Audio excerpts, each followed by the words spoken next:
Hey, are you releasing a project or a single this year? Well, I have a list of 7 things that you don't want to forget. Welcome to the Christian Musicpreneur podcast, where we provide tips, tools, techniques, and resources to help you grow your ministry.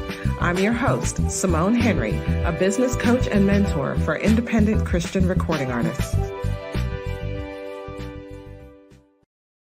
Everybody, I'll keep having to remember this is live. There is no do-over. Okay. I forgot the last piece of my little intro there. But anyway, so today I am talking about I am talking about releasing this year, right? So this year, if you are releasing a project or a single, um, normally, you would have a list of things that you want to do, and you want to make sure that certain things get done, and so that you have a good release. Hey, Chris. Um, so when you do this, there are lots of things, and I'm gonna call them. Some of them are my pet peeves, so I keep talking about them to artists. So we want to make sure that you actually do them, that so that your release just goes better. It goes more smooth. um, so let me talk about. Let's talk about those 7 things, right? And these all I'm pulling from my handout that I used to give, and it was a workshop I did a while back called the Album Release Roadmap. And one of them, the first one, is using Dropbox.com or WeTransfer or Box.com or something like that in order to transfer and send people files and different things like that, right? So when people are asking for your tracks, they're asking for your WAV files, your MP3s, large photos, things like that, it is best not to attach them to emails, especially when we're talking about press people. And I will tell you that later, Chris, especially when we're talking about press people and we're talking about um, uh, industry people, people who are interested in getting your music for their broadcast, stuff like that. They get a lot of submissions. So if they're getting a ton of submissions for music, their email is going to get filled up very quickly.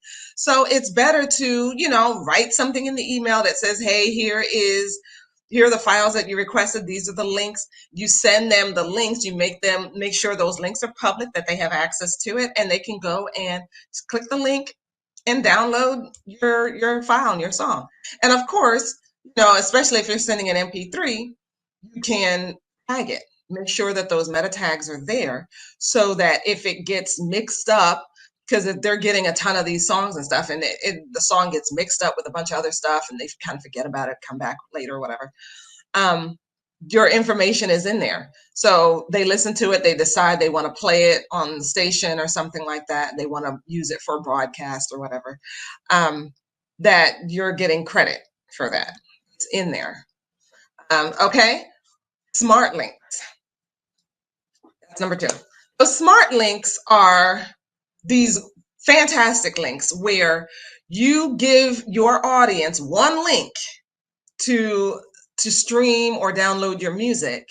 And with that one link, your audience can choose whether they're going to download it on their Android device, on their laptop, if they want to stream it on YouTube, Apple, or Spotify, whichever streaming service or whatever product they're using. Not everybody has an iPhone, not everybody has Androids, so in order to accommodate all these different devices and services, there are people overseas, mostly overseas, who are using Deezer. They're not really even using Spotify.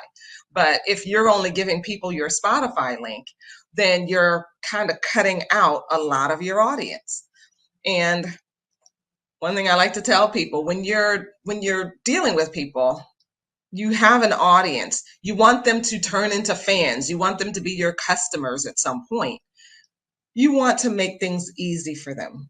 So give them a smart link. Let them choose what platform they're going to listen to your music on. And they'll be happy because you made it easy for them. Together, a quick elevator pitch. Number 3. A good elevator pitch would describe who you are, what you're about, kind of maybe even what you sound like. It could be 30 seconds or shorter, because a lot of times what I hear from artists is that, they may be introducing their music or introducing themselves as artists, and they just say, or I was born, I was raised, I grew up here, that kind of thing. Those things are very common to everybody, right? We were all born. So that's not super unique. So come up with a unique way of describing yourself that will capture people's attention and draw them in. Okay. Let's see. So number 4, create or rebrand your website. A lot of times when you are releasing music, what I see a lot of artists do is that they may change the banner on their social media, on their Facebook page. There's no banners on Instagram, but on their different profiles, but their website is still has old information. They haven't updated the bio. They haven't, put out a fresh press release. The merch, the colors, everything is just old from either the last project or when you first put your website up to begin with. And that is a shame, because when you are releasing new music, that's when you're going to be getting the most attention around you and your music. So that's when people are going to be looking for those smart links and looking for your website. That's when people are going to be Googling you the most. And if they come to your website and they see all this old information, one thing I see a lot of times is that artists don't update their calendar. And, now we're in the pandemic age, where artists don't have a lot of gigs these days. So they're not really doing a whole lot. If you have nothing on your calendar, I would just take that page off your website, because I think it's better to not have that page on your website than to have it there and there's nothing happening. There's nothing coming up.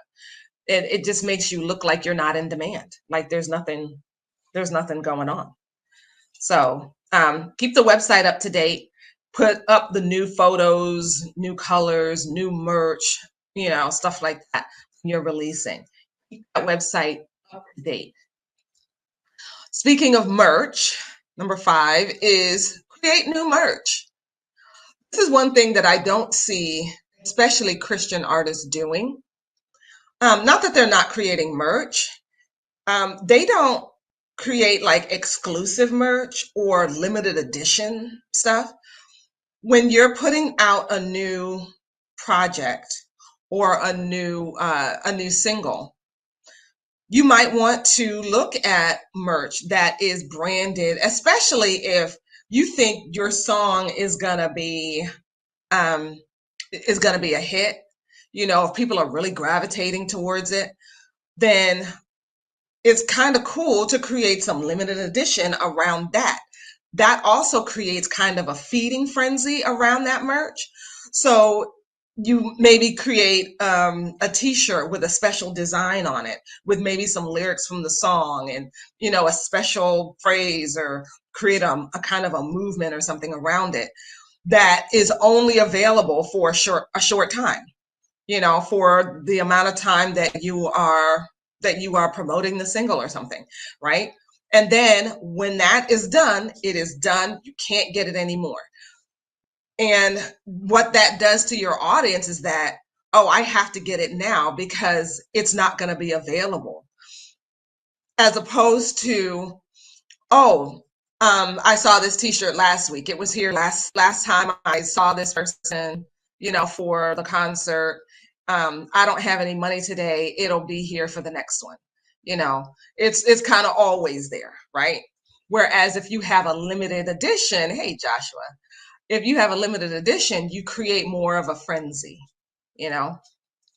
So that is, I think that is something that we as Christian artists, you know how the Bible says to be savvy, be shrewd. I see a lot of secular people doing this kind of thing, but we as Christian artists, we don't do this as much. And I think we need to. We need to start doing that. Okay, let's see. Um, number 6, am I on number 6? Lyrics. Put your lyrics on lyrics databases. Make it searchable. If you have a merch product that is not necessarily a CD, which would have, with a nice jacket that would have the lyrics on it, but if you're doing more of a digital product, or you're doing, what do you call it? Those little thumb drives or something for your audience. Put a put a text file in there with the lyrics on it.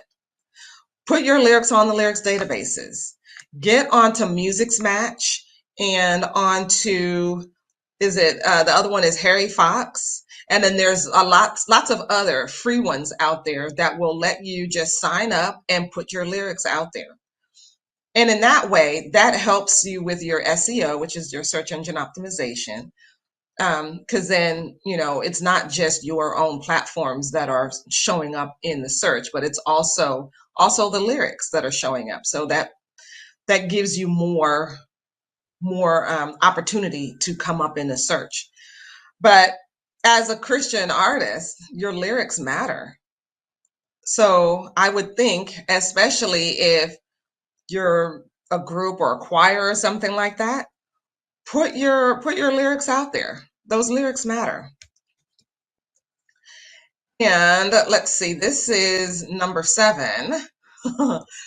Create a video for all of your songs. Now, I'm not talking about spending a ton of money and doing a highly produced video where you're in some great location and you're changing clothes 15 times and you're doing several different scenes. Thank you, Joshua, for the lyrics links. You're not changing clothes and doing all of that all for your video, right? You may do that for maybe 1 or 2 songs on your project, but that doesn't necessarily mean that you can't have a video if you don't do the major production, right?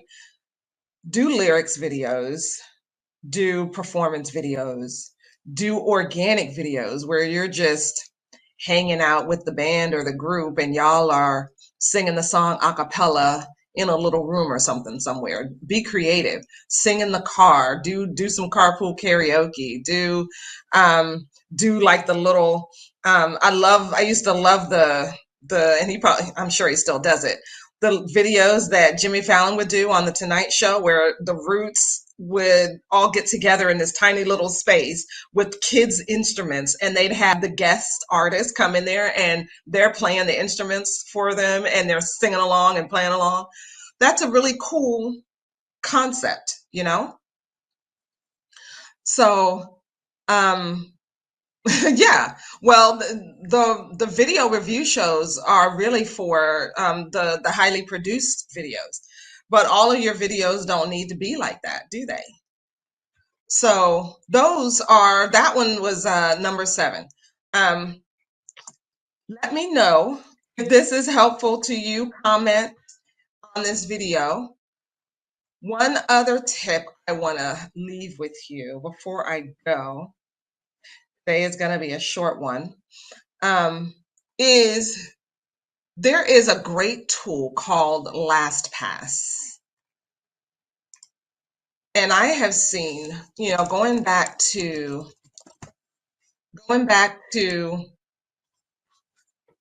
your website and keeping it updated, stuff like that.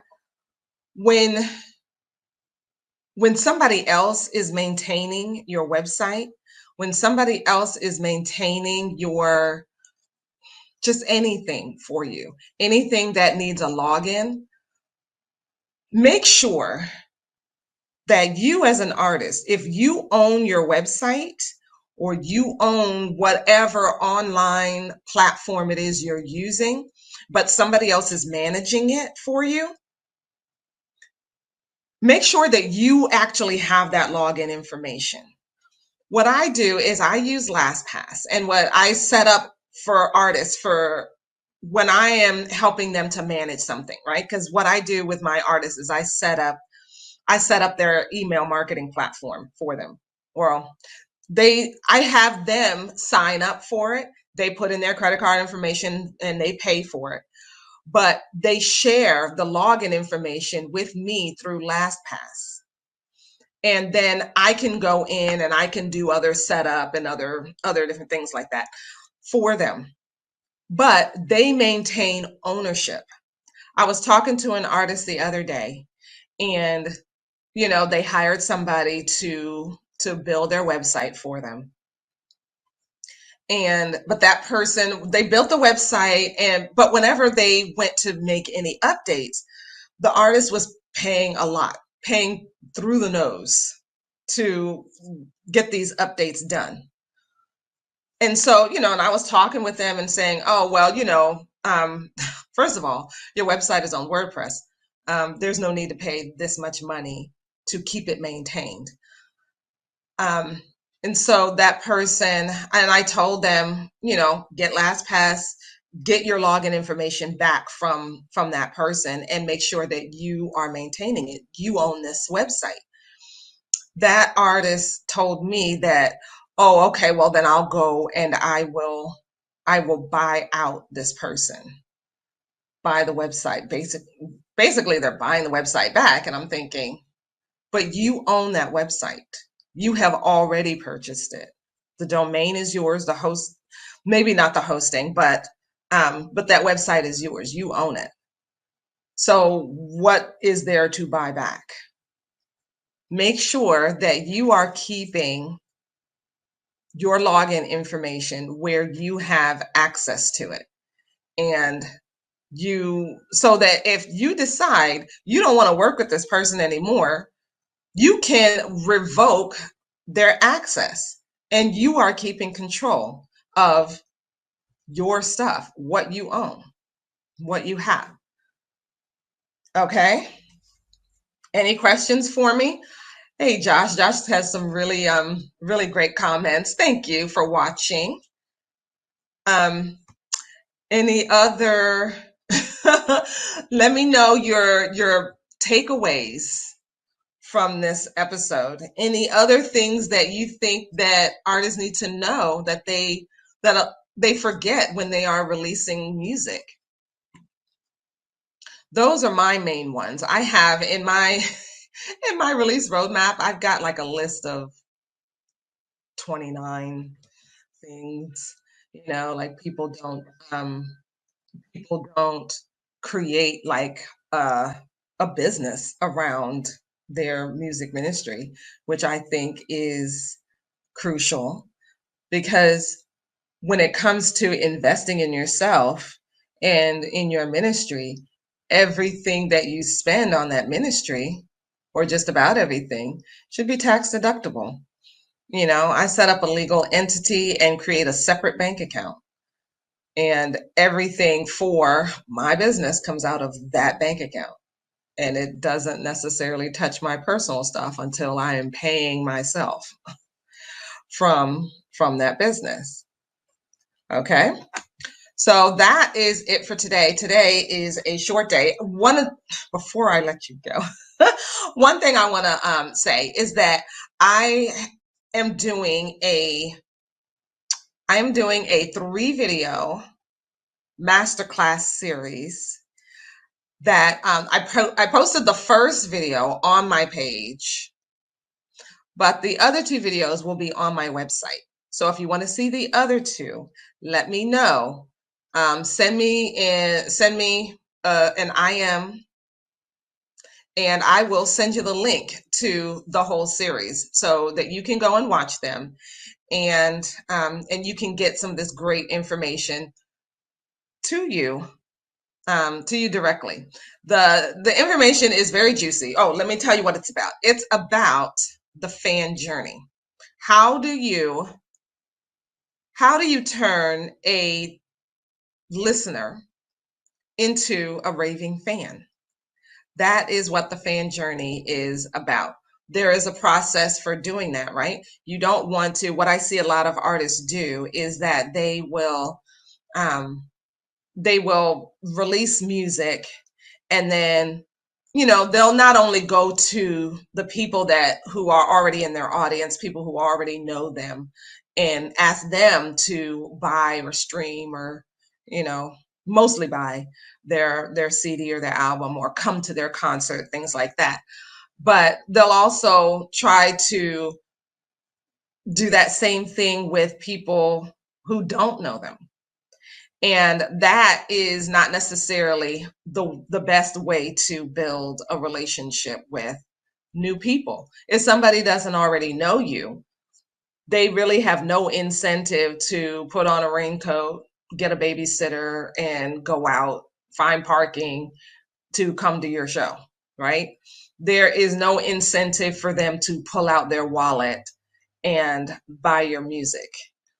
So you want to do it in a way where you're introducing yourself first. You're educating them on who you are and what you're about. You're getting to know them. They're getting to know you. And then you ask them to buy what it is you're selling. Then you're asking them to come to a show, right? So, absolutely. So Chris says he has a new release coming out, and you haven't done half of these things. Okay, well, Chris, then definitely this is for you. And one of the things that I have found is that artists, they don't keep these things in their heads. I have spoken to artists who have been releasing music for 10 or 20 years, and and they don't know all of these things. And another reason is because the world is changing, right? The way things were done years ago aren't necessarily done today. So we have to update, and we have to revamp and pivot and change how we're doing things. So absolutely, if you are a brand new artist, then there is nothing really for you to unlearn here. You're starting off fresh, and you're releasing music on doing it right the first time, right? But if you've been doing this for a long time, then there are some things to learn and unlearn in this whole process. Okay, so comment your biggest takeaways, and also I am me, or comment, and I will message you the link to that masterclass series so you can see what this fan journey is all about. Thank you so much for watching, and I will see you next time. Thanks for listening to the Christian Musicpreneur podcast. If you enjoyed this episode, it would mean a lot to me if you would like, share, and subscribe to this channel. Feel free to share your takeaways in the comment section below, and join my free Facebook group, Christian Recording Artists Seeking Freedom. See you next time, and remember to take action and never give up.